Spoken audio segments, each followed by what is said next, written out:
Spring 1943. The skies above Europe were burning. Allied bombers were falling by the hundreds, torn apart by German flak and the deadly precision of Luftwaffe aces in their Messerschmitts and Focke-Wulfs. Every daylight raid over Germany felt like suicide. The U.S. 8th Air Force was losing men faster than it could train replacements. And then came a machine that changed everything. Sleek, fast, and beautiful, with wings that could carry freedom across a continent. It was called the P-51 Mustang. It began with smoke over Europe. By early 1943, the daylight skies above France and Germany had become a graveyard for American bombers.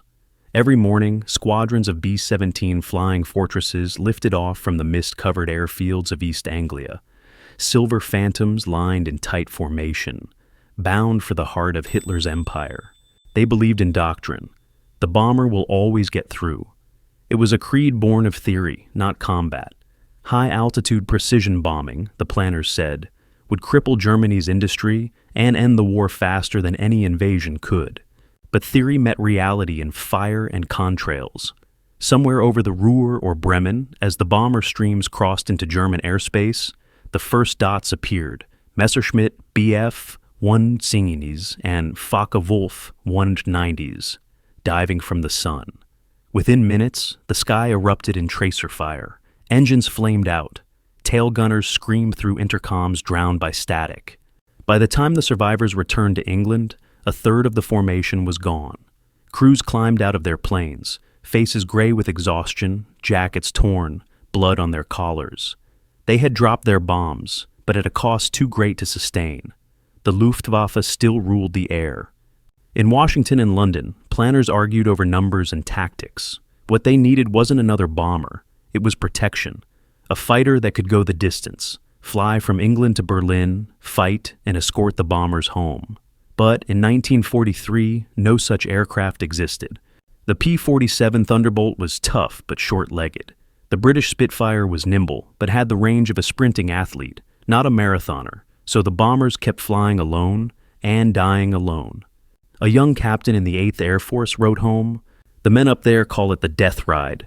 You look out your window and see them go down, one after another, and you start counting minutes instead of miles." By midsummer, losses exceeded 20% per mission. At that rate, no air campaign could survive. Across the Atlantic, in a small office in Inglewood, California, engineers at North American Aviation were working on an aircraft that no one in the War Department had ordered. The British had come knocking first, desperate for fighters to replace their Hurricanes. The Americans offered to design a new one from scratch. In just 120 days, the prototype took shape: an aluminum fuselage, long tapered wings, a cockpit perched high like an eagle's eye. They called it the Mustang. At first, it was a disappointment. The Allison engine gave it speed at low altitude, but at high altitudes, where bombers flew, it choked. The RAF used it mostly for reconnaissance. Another failed experiment, most thought. But buried in that frame was promise, aerodynamic efficiency far ahead of its time. What it needed was the right heart. That heart came from across the channel, the Rolls-Royce Merlin. British engineers, almost as a side experiment, bolted one onto the Mustang's airframe. When the test pilot opened the throttle over Boscombe Down, the aircraft leapt forward like a predator released from chains. The Mustang with the Merlin was something new, a machine that could climb with a Spitfire, dive with a Thunderbolt, and fly nearly twice as far. Suddenly, the impossible seemed within reach, an escort that could cross the continent. In the fall of 1943, while crews in England still buried their dead, a handful of these new Mustangs arrived on the tarmac at Debden Airfield.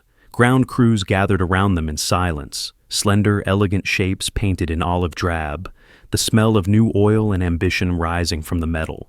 A flight leader ran his hand along the wing route and whispered, half to himself, "If this bird can really make Berlin and back, the war just changed." He was right.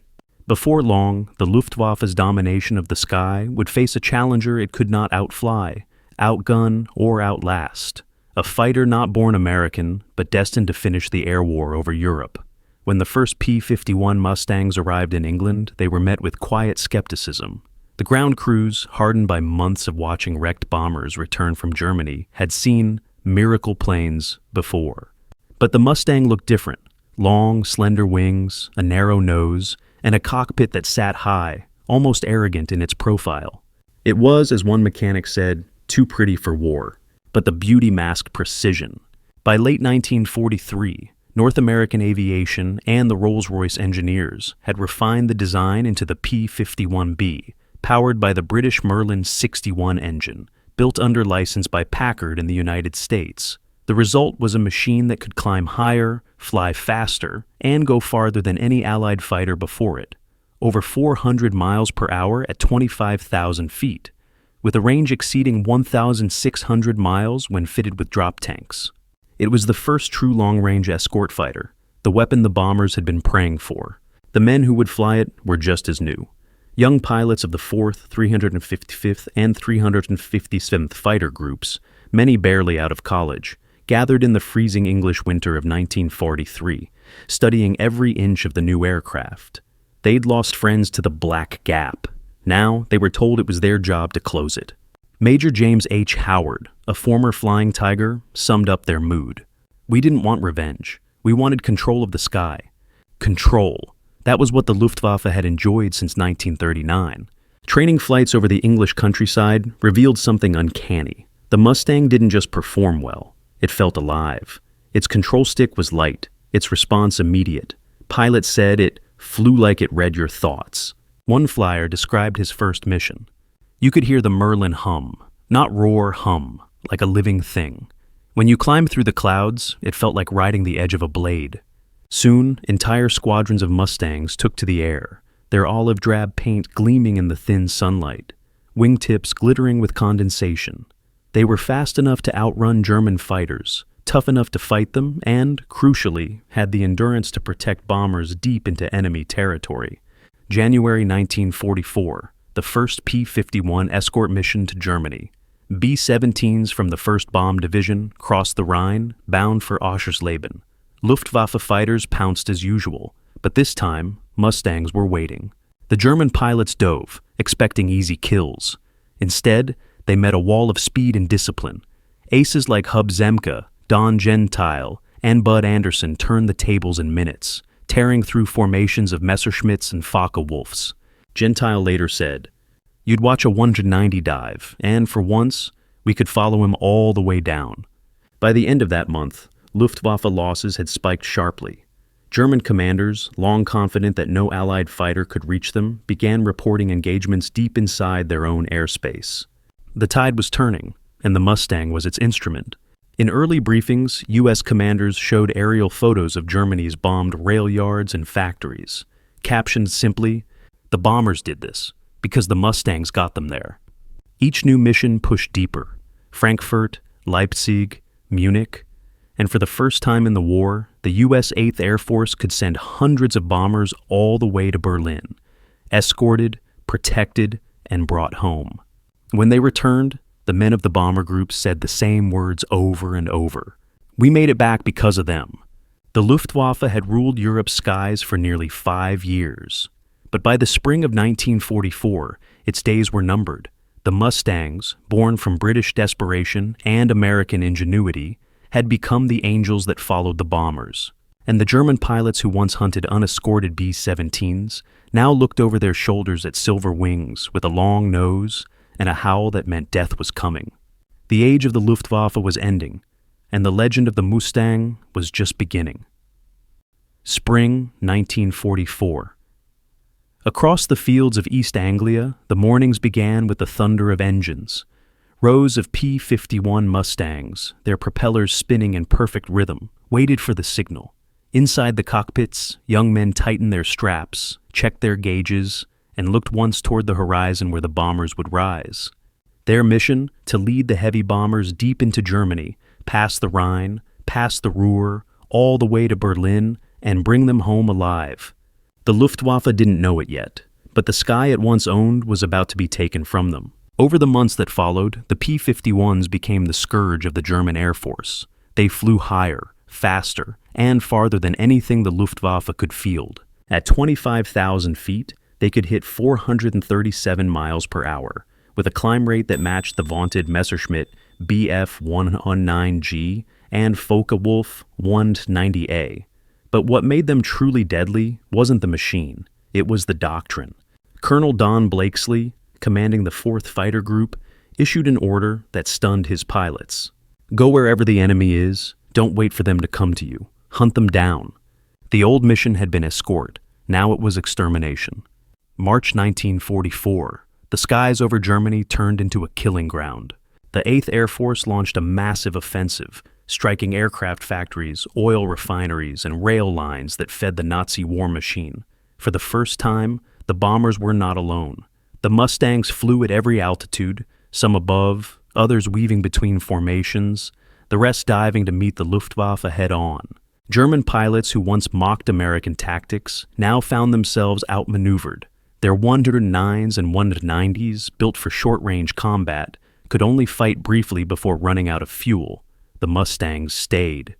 A German ace wrote in his diary, "They follow you home. Even when you dive for the clouds, they are still there." On March 8th, the bombers struck Berlin for the first time. It was a mission once thought suicidal, over 1,000 miles round trip. When the Luftwaffe scrambled, they expected the usual, isolated bombers, easy targets. Instead, they met hundreds of Mustangs already circling the capital. The fight that followed was chaos. Vapor trails crisscrossing the sky, tracers cutting through sunlight, parachutes blooming like flowers of surrender. That day, the Luftwaffe lost more than 60 fighters, many of them flown by veteran aces. The Americans lost fewer than 10. In the weeks that followed, the pattern repeated. Every time German interceptors rose to meet the bombers, Mustangs appeared from the sun. The once feared Jagdwaffe, the German fighter corps, was bleeding to death. Factories couldn't replace aircraft fast enough. New pilots, barely trained, were thrown into combat and slaughtered. Captain Don Gentile, known as the Ace of Aces, downed 5 aircraft in a single mission. His friend, Bud Anderson, remembered him laughing through the radio. "They used to own the air, now we do." By the summer of 1944, the Luftwaffe's dominance had collapsed. The Allies had achieved what once seemed impossible: total air superiority over Europe. When the Normandy invasion began on June 6th, the Mustangs swept across the Channel at dawn, their shadows racing over the waves. They strafed German convoys, cut communications, destroyed locomotives and fuel depots. Without air cover, German troops could barely move by day. The P-51 wasn't just an escort anymore. It had become a symbol of Allied power, the blade that carved open the path to victory. In one photograph, taken near St. Lo, a young pilot stands beside his Mustang, its nose art reading, "Old Crow." He's smiling faintly, goggles resting on his forehead, sunlight reflecting off the metal skin of the aircraft behind him. He looks tired, older than his years, but there's pride in his stance. Those men knew the truth. They had seen the air war turn in a single season, from fear to dominance, from loss to legend. The Luftwaffe had been the hunter. Now, it was the hunted. By the autumn of 1944, the war in the air had changed forever. The skies that once trembled under the black cross of the Luftwaffe now shimmered with silver wings. Mustangs, hundreds of them, flying in tight formation across Europe. Their long-range patrols reached as far as Vienna, Budapest, and Königsberg, hunting down anything that still dared to rise. Fuel convoys, locomotives, radar stations, all burned under the roar of the Merlin engine. Even the feared Messerschmitt Me 262 jet, Germany's desperate final weapon, couldn't turn the tide. The jets were fast, yes, but they were few, fragile and vulnerable on takeoff and landing. And the Mustangs were waiting for them there, circling like hawks. March 24th, 1945, the mission over Berlin. Hundreds of B-17s and B-24s thundered eastward, escorted by nearly 700 Mustangs. Among them was Colonel Don Blakesley's 4th Fighter Group. As the bombers reached the city limits, a blur of silver streaked across the sky. Me-262s, the jet-powered hunters, screaming in at over 500 miles per hour. The Americans had never seen such speed, but they had discipline. Captain Roscoe Brown, flying a P-51 of the 100th Fighter Squadron, caught a glimpse of 2 jets diving ahead. He rolled his Mustang into a steep descent, timing the arc perfectly. When the German broke away to climb again, Brown squeezed the trigger, the tracers connected, the jet burst into flame, and Brown's voice crackled over the radio. "I got one." It was one of the first jet kills in history, and proof that even Germany's miracles had come too late. By April, the Luftwaffe was finished. Its airfields lay in ruins, its pilots buried or captured, its fuel reserves gone. The few planes that remained were scattered, hidden in the forests or abandoned on the runways. In the skies above, the Mustangs still flew, not to hunt, but to watch. They escorted the last Allied offensives into Germany, flying reconnaissance over rivers and towns that were now little more than rubble and smoke. As victory neared, bomber crews began to paint messages on their aircraft. "Thanks to the P-51s. You got us here." For the men who had once faced certain death over Europe, those red-tailed escorts had become guardian angels. When the war ended, the Mustang became a legend. It had flown more than 200,000 sorties, destroyed nearly 5,000 enemy aircraft, and escorted thousands of bombers home. Its pilots, many barely 20 years old, carried memories that would haunt them for the rest of their lives. The smell of cordite, the sight of parachutes in flame, the sound of the Merlin's hum as the sun rose over a burning Europe. One of them wrote years later, "The Mustang wasn't just a plane, it was a promise that we'd see tomorrow." After the war, the P-51 stayed in service. It flew again in Korea, dueling MiG-15 jets in a new era of warfare, and long after newer fighters replaced it, the Mustang's name remained synonymous with grace, power, and victory. At air shows decades later, the same engine note still sent shivers down the spines of old men who once wore leather jackets and silk scarves. They looked up, shielding their eyes against the sun, and for a heartbeat, just a heartbeat, they were back there, 20,000 feet above Europe, chasing contrails into eternity. When historians speak of the turning points of the Second World War, they mention Stalingrad, Midway, and Normandy. But there was another, quieter, higher, fought not on the ground, but in the endless blue.